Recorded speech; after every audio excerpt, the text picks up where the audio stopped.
वर्णन है जिस पुरुष के चरण मांसल रक्त वर्ण, तलवा बिल्कुल लाल रखा है, एकदम गुलाबी, मनमोहक चिकना पाम, शोभित स्वदेय रहे, जिनको पसीना नहीं आता। बहुतों को तो पसीना टपकता ही रहता है, पालती मारो तो पसीना ही पसीना, बाल्टी भर लो, इतना पसीना आता है। जिनको इतना ज्यादा पसीना नहीं आता, नसें नहीं दिखाई देती हैं पामों की, बहुतों की बिल्कुल ऐसी नीम के पेड़ की डाली जैसी दिखती हैं बहुतों की, लेकिन उसको बड़ा अच्छा बताया गया कि जिसमें नसें नहीं दिखाई देती, ऐसे लोग राजा होते हैं, किसी चीज की कमी नहीं होती। जिनके तलवे में अंकुश रेखा, वह सदा सुखी रहता है। तलवे में भी रेखाएं होती हैं, एक तलवे में ठीक बीचा बीच में एड़ी से लेकर के अंगूठे वाली बगली की जो उंगली है वहां तक सीधी ऐसे रेखा जाती है। ऐसा व्यक्ति एक जगह नहीं टिकता, वह भ्रमणशील होता है। पांव में एड़ी से लेकर और अंगूठे वाली उंगली के बगल की रेखा तक ऐसे जाती है, सीधी बिल्कुल सड़क जैसी जाती है। तो वर्णन है उसमें, कहा वह व्यक्ति बड़ा विशेष होता है, समाज सेवी होता है, एक जगह पर रुकने वाला नहीं होता, वह भ्रमणशील होता है, परदेश जाने तक के उसके योग बनते हैं। तो वर्णन है, समझ में आ रही है? अब नहीं आ रही हो तो सुन लो। जिनके कोमल चरण, बिल्कुल एकदम कोमल है, बहुतों के तो कठुआ पत्थरा जैसे हुई है, ऐसे कठिन हुए, और जिनमें ठेटें पड़ रही होंगी मोटी मोटी, और फिर वो उसको ब्लेड से काटते भी रहते हैं। ये पाम बड़े अशुभ होता है। पाँव में किसी बड़भागी के सुंदर पाम लगते हैं।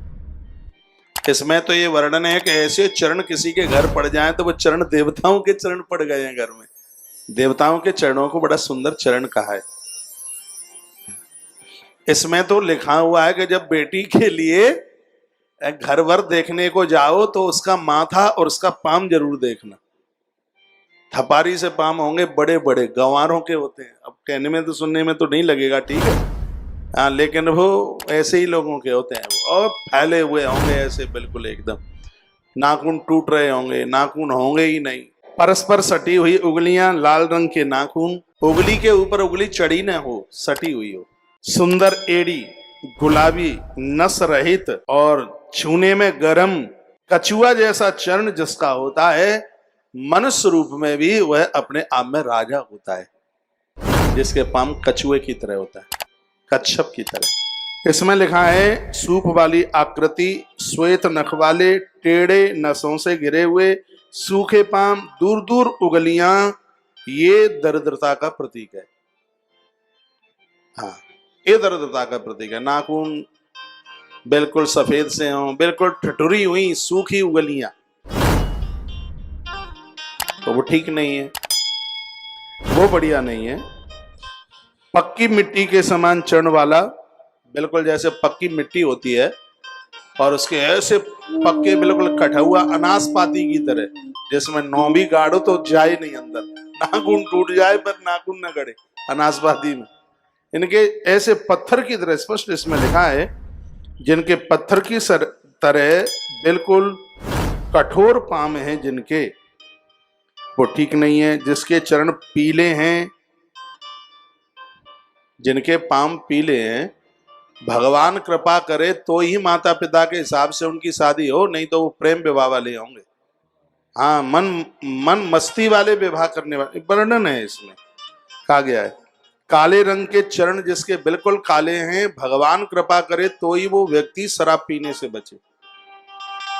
एकदम काला पाम, बिल्कुल नीचे भी उसको कालमा ही दिखाई देते हैं, और यदि वो मदरा से बच जाए तो भगवान के लिए तालियां बजाए, परमात्मा ने बड़ी कृपा की है। और महात्मा कार्तिकेय ने सब बातें लिखी, ये लक्षणों का वर्णन किया जा रहा है।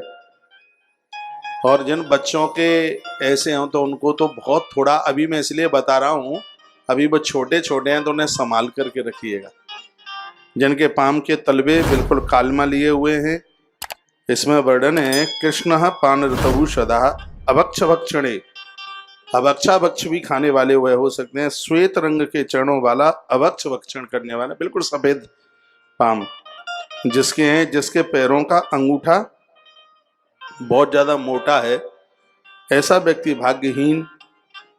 और इसमें ये लिखा हुआ है कि जिस व्यक्ति को चरण पादुका पहनने की आदत ही नहीं है, बिल्कुल उलाना रहता है, ऐसा व्यक्ति अपने जीवन में बहुत दुख उठाता है।